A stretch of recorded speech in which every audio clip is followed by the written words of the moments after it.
This is Smart Academy. Please subscribe for more videos and different concepts for CSR, NET, JUST, JRF, whatever physics exams. I am giving online classes for simple topics and hard topics with the conceptually. So I am now discussing about principle of movements. Principle of movements. Up to now I discussed about torque, about equilibrium. Now I am discussing about principle of movements. This is an ideal lever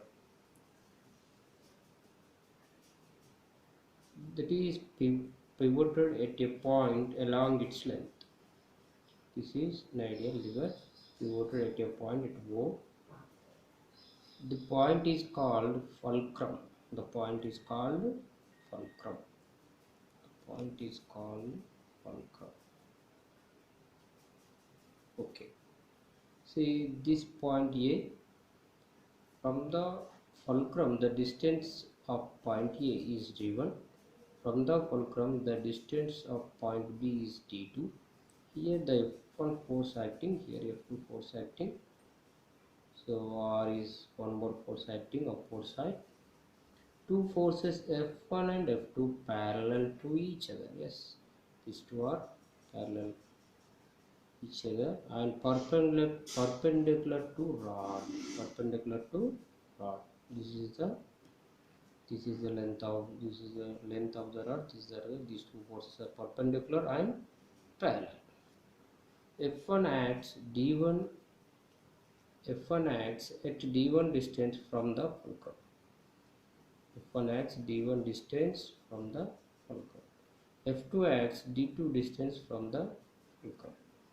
For translational equilibrium, if you go for translation equilibrium, R minus F1 minus F2 equal to 0. That means the total forces acting on the lever, the rod, is equals to 0. Then only we can say the lever is in translational.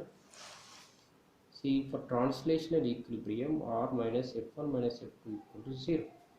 So here two forces are downward, one force is upward. The total force acting on the lever is equal to 0. Then only we can say the lever is in translational equilibrium.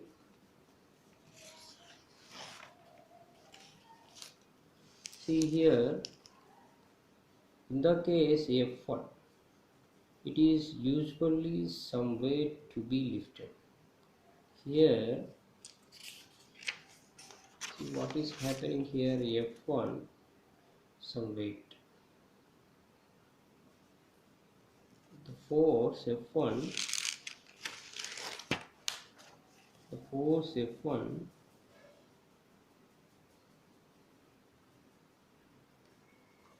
F1 it is usually some weight to be lifted. It is load. You can see this is load. F2 effort applied to lift. This is effort. This is the load this side. The effort, this is effort to lift the load. Effort applied to lift the load. So D1 distance we can say load arm. D2 distance we can say effort arm. From these four, what we have for here, F1 is load, F2 is effort, D1 is load arm, D2 is effort arm, F1, F2, D1, D2. From these four, D1 F1 equal to D2 F2. That means D1 into F1 equal to D2 into F2. That means load arm into load equal to effort arm into effort. So this is the equilibrium condition, principle of movements. Principle of movements. So from the principle of movements, we have one concept here, mechanical advantage. Mechanical advantage of any instrument. What is mechanical advantage? F1 by F2 equal to D2 by D1. From this we can say like that, F1 by F2 equal to D2 by D1. Here case 1, if D2 is greater than D1, D2 is more, the distance between fulcrum and effort it is more compared to D1, the mechanical advantage is more than that. So from this, that means significance, physical significance, small effort can lift the load. Small effort can lift the load. If D2 is less than D1, mechanical advantage is less than. So small effort cannot lift the load. For example, if you here